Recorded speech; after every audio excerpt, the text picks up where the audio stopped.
महत्त्वाच्या बातम्यांचा वेगवान आढावा 100 हेडलाईन्समधून। हिंदी सक्तीच्या विरोधामध्ये दोन्ही ठाकरे बंधूंचा एकत्र एक मोर्चा निघेल। उद्धव आणि राज ठाकरे यांचा एकत्र फोटो पोस्ट करत खासदार संजय राऊत यांची घोषणा।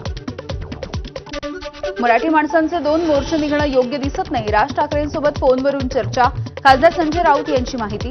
एकत्रित मोर्चा काढण्याच्या संदर्भात दोन्ही बंधूंचे एकमत झाल्याची राऊतांची माहिती। राजकारणाची दिशा बदलणारा मोर्चा असेल, मनसेचे नेते संदीप देशपांडे यांची प्रतिक्रिया। 5 जुलैला दोन्ही ठाकरेंचा एकत्र मोर्चा, देशपांडे यांच्याकडून दुजोरा। मराठी हिंदी वादाचं राजकारण हाणून पाडण्यासाठी भाजपची रणनीती। मराठी हिंदी राजकारणाला आता मराठी अभिजात भाषेचा तडका। अभिजात भाषेचा दर्जा देण्याचा निर्णय मोदी सरकारनं घेतल्याचा भाजप प्रचार करेल। मराठीला अभिजात भाषेचा दर्जा देऊन उपकार केल्याचे वाटत असतील तर गुजरातीला अभिजात भाषेचा दर्जा देऊन दाखवा। मनसेचे नेते संदीप देशपांडे यांच्याकडून भाजपला थेट आव्हान। पहिल्या इयत्तेपासून 3 भाषा शिकवल्या तर कठीण होईल, त्यामुळे हिंदी भाषा लादण्याची गरज नाही, मंत्री छगन भुजबळ यांचा सरकारला सल्ला। लोकांचा विरोध बघता हिंदीचा दबाव टाकणं योग्य नसल्याची भुजबळांची प्रतिक्रिया। पहिली आणि दुसरीला हिंदीचा अभ्यासक्रम नसेल आणि परीक्षा सुद्धा नसेल, दादा भुसे यांची ही माहिती आहे। पहिली दुसरीला हिंदीची पुस्तकं असतील, पण ती शिक्षकांसाठी असतील आणि विद्यार्थ्यांसाठी नसतील, असंही त्यांनी स्पष्ट केलंय।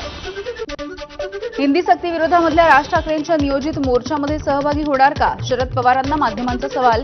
यावरती कुणीही सांगतो म्हणून मोर्चामध्ये सहभागी व्हायचं का? पवारांचा प्रतिसवाल। दोन्ही ठाकरे एकत्र येत असल्यामुळे आनंद आहे, मोर्चामुळे सुरुवात चांगली झाली। मनसेचे नेते प्रकाश महाजन यांची प्रतिक्रिया। मराठी माणसासाठी कुणीतरी उभा आहे याची जाणीव, महाजन यांचं विधान। दोन्ही ठाकरे एकत्र येणं ही आनंदाची गोष्ट आहे। दोघेही माझे भाचे एकत्र आल्यामुळे आनंद होईल, ठाकरे बंधूंचे मामा चंदूमामा वैद्य यांची प्रतिक्रिया। संजय राऊतांचं ट्विट बघून महाराष्ट्र द्रोहींचा प्रचंड जळफळाट झाला असेल, रोहिणी खडसे यांची विरोधकांवरती टीका। कुटुंब एकत्र येत असेल तर स्वागत आहे, खडसेंची प्रतिक्रिया। मराठीसाठी दोन्ही भाऊ एकत्र येत असतील तर मराठी मनांसाठी हा अत्यंत आनंददायी असा क्षण आहे, रोहित पवार यांची प्रतिक्रिया। मोर्चाच्या आधीच सरकारला नमतं घ्यावं लागेल, पवारांचं विधान।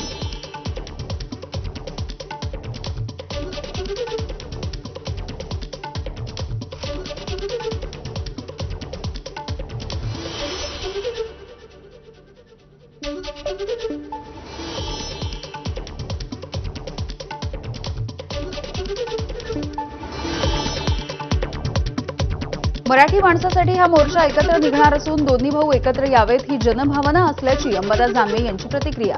हिंदी भाषेला विरोध नाही, पण मराठी म्हणून सर्व बांधवांनी एकत्र यावं, दानवे यांचं आवाहन। 7 जुलैला आमचा केवळ मोर्चा नाही तर आंदोलन, मराठी अभ्यास केंद्र समितीचे समन्वय दीपक पवार यांची माहिती। तर 29 जूनला शासन निर्णयाची होळी करणार असल्याचा सुद्धा दीपक पवार यांचा इशारा। ठाकरे बंधू गैरसमजाचे बळी झाल्याची भाजपचे नेते आशिष शेलार यांची प्रतिक्रिया। भाजप मराठीसाठी आग्रहीच, मात्र पर्यायी ऐच्छिक भाषा म्हणून हिंदी आहे, शेलार यांचं विधान।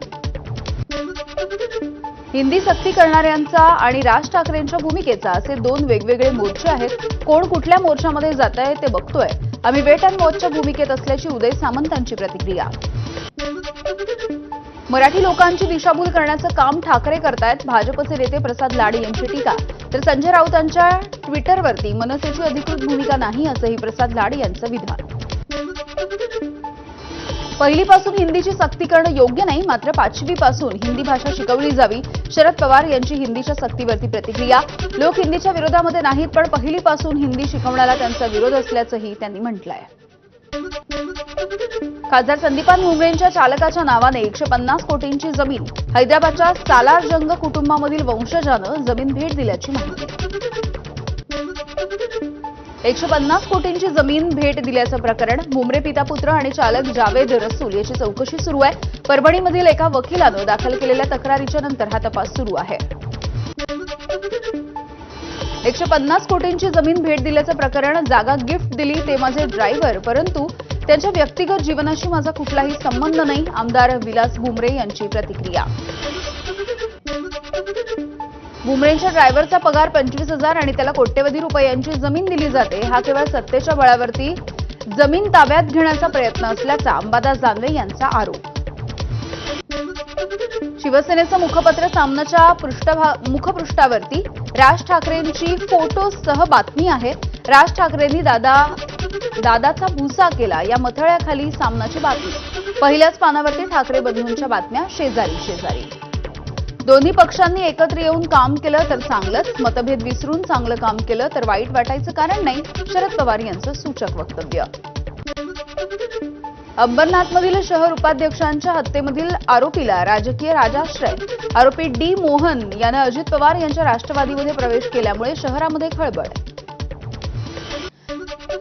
चिपळूणमध्ये आणखी एक राजकीय भूकंप होण्याचे संकेत. उद्योगमंत्री उदय सामंत यांनी घेतली प्रशांत यादव यांची भेट. या भेटीमुळे प्रशांत यादव शरद पवार यांच्या राष्ट्रवादीला रामराम करण्याची शक्यता आहे. नाशिकमध्ये ठाकरेंच्या शिवसेनेला आणखी एक मोठा धक्का. महानगर प्रमुख विलास शिंदे शिवसेनेमध्ये प्रवेश करणार. रविवारी 8 माजी नगरसेवकांसह पक्ष प्रवेश करणार. पक्षामध्ये विधानसभेची उमेदवारी न दिल्यामुळे नाराजीची चर्चा. सोलापूरचे माजी महापौर मनोहर सपाटे यांच्यावरती गुन्हा दाखल. मनोहर सपाटे यांच्यावरती महिलेचा विनयभंग केल्याचा आरोप आहे. सपाटे यांच्या मालकीच्या लॉजमध्ये विनयभंग केल्याचा पीडित महिलेचा आरोप आहे. शक्तीपीठ महामार्गाच्या विरोधामध्ये 1 जुलैला राज्यव्यापी चक्काजाम आंदोलन. काँग्रेसच्या सतेज पाटील यांचा इशारा. धाराशिवमध्ये शेतकरी आंदोलनाच्या नंतर महामार्गाची मोजणी प्रक्रिया थांबवली. शक्तीपीठ महामार्गाला विरोध करणाऱ्या आणि समर्थन करणाऱ्यांच्या भूमिका मला जाणून घ्यायच्यात, शरद पवार यांचं विधान. दोन्ही भूमिका समजून घेतल्याशिवाय भाष्य करणं योग्य नसल्याचं पवार यांचं म्हणणं आहे. धाराशिवमध्ये भाजप आमदार बबनराव लोणीकर यांच्या वादग्रस्त वक्तव्यावरती ठाकरेंची शिवसेना आक्रमक.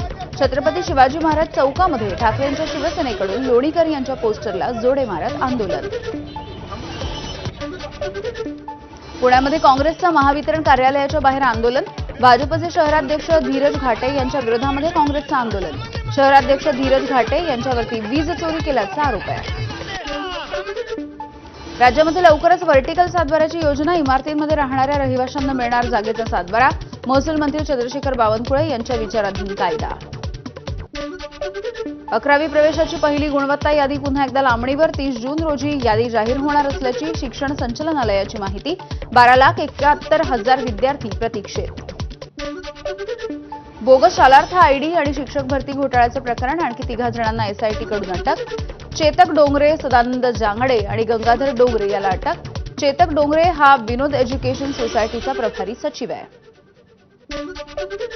पुण्यामध्ये सर्व स्कूल बसेस आणि व्हॅनमध्ये 31 जुलैपर्यंत सीसीटीव्ही लावणं बंधनकारक. 1 ऑगस्टपासून नियमभंग केल्यास कारवाई होणार. विद्यार्थ्यांच्या सुरक्षेसाठी महत्त्वाचा निर्णय. भिवंडी तालुक्यामध्ये खारबाव स्थानकाच्या जवळ धोकादायक पद्धतीनं प्रवास सुरू. पुलाच्या अभावी जीव मुठीत धरून रेल्वे रूळ पार करण्याची वेळ आली आहे. स्थानकाजवळच्या बंगलापाडा भागाची दैना. रस्ता नाही, सुविधांचा अभाव. रोहा तालुक्यामधल्या नागोठाण्यामधील मोगलकालीन पूल वाहतुकीसाठी बंद. एबीपी माझानं कमकुवत आणि धोकादायक पुलाची बातमी दाखवल्याच्या नंतर प्रशासनानं दखल घेतली. अकोला जिल्ह्यामधल्या शेगाव अकोट मार्ग आज वाहतुकीसाठी बंद. लोहारातील मन नदीच्या पुलाला भेगा पडल्यामुळे संभाव्य धोका टाळण्यासाठी प्रशासनाचा निर्णय. सध्या वाहतूक पर्यायी मार्गाने वळवण्यात आल्याची माहिती आहे. गडचिरोलीमध्ये रामनगरच्या रहमतनगर या नावावरून वाद आहे. गृहकर पावतीवरती रहमतनगर उल्लेख असल्यामुळे नागरिकांचा संताप. यावरती आक्षेप घेत सुधारणा करण्याची विश्व हिंदू परिषदेची मागणी. बुलडाणा पोलीस अधीक्षक पदाचा तिढा कायम. बुलडाण्यामध्ये 2 पोलीस अधीक्षकांची नेमणूक. पोलीस अधीक्षक वादावरती कॅटमध्ये 4 जुलैला पुढची सुनावणी. उमरगा तालुक्यामधल्या सावळसूर गावामध्ये ग्रामसेवकाचा बनावट सही शिक्का वापरून बांधकाम कामगार प्रमाणपत्राचं वाटप. या प्रकरणी मोठे रॅकेट असण्याची शक्यता आहे. संबंधितांवरती गुन्हा दाखल. धाराशिवमधील सोयाबीन उत्पादकांच्या समोर नवं संकट आलंय. सोयाबीन उत्पादक शेतकऱ्यांसमोर पैसा अळीचं नवं संकट. पैसा अळीमुळे सोयाबीनचं पीक धोक्यात. शेतकरी हवालदिल. भंडाऱ्यामधल्या पवनीतील वैनगंगा नदीच्या पुलावरती वाघाचं पिल्लू सैरावैरा धावत असल्याचं आढळलं. वाहनांच्या प्रकाशामध्ये जीव वाचवण्यासाठी धडपड करत असताना हा व्हिडिओ सोशल माध्यमांवरती व्हायरल झालाय. बारामतीमध्ये काटेवाडीमध्ये तुकोबारायांच्या पालखीचं अनोखं स्वागत. धोतरांच्या पायघड्यांनी तुकोबारायांच्या पालखीचं स्वागत करण्यात आलं. संत मुक्ताईंची पालखी 21व्या दिवशी धाराशिव जिल्ह्यामध्ये पोहोचली आहे. पारगावमधल्या मुक्कामाच्या नंतर दिंडीचं भूमच्या दिशेनं प्रस्थान. वाकवडमध्ये आजचा मुक्काम असून 1500 वारकऱ्यांच्या सोबत हरिनामाचा जयघोष. बीडमधल्या गहिनीनाथ गड संत वामनभाऊ महाराजांच्या दिंडीचं पंढरपूरकडे प्रस्थान झालंय. पालखी मार्ग खडतर असल्यामुळे हा मार्ग सुधारण्याची वारकऱ्यांची मागणी.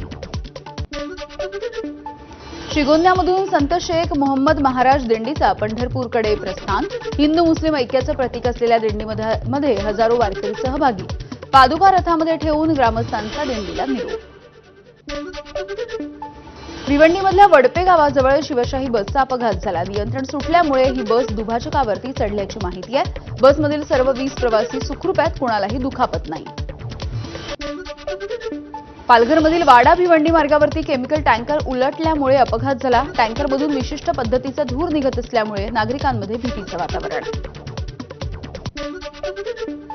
मुंबई गोवा महामार्गावरती भीषण अपघात. चिपळूणच्या सावर्डे परिसरामध्ये कंटेनर आणि दुचाकीचा अपघात झालाय. यामध्ये मोटरसायकल चालकाचा जागीच मृत्यू झाला. गोंदिया जिल्ह्यामधल्या आमगाव शहरामध्ये 16 वर्षाच्या बालकाचा मृत्यू. सोलर पॅनल बसवण्याचं काम करत असताना विद्युत तारांचा स्पर्श झाल्यामुळे ही घटना घडल्याची माहिती.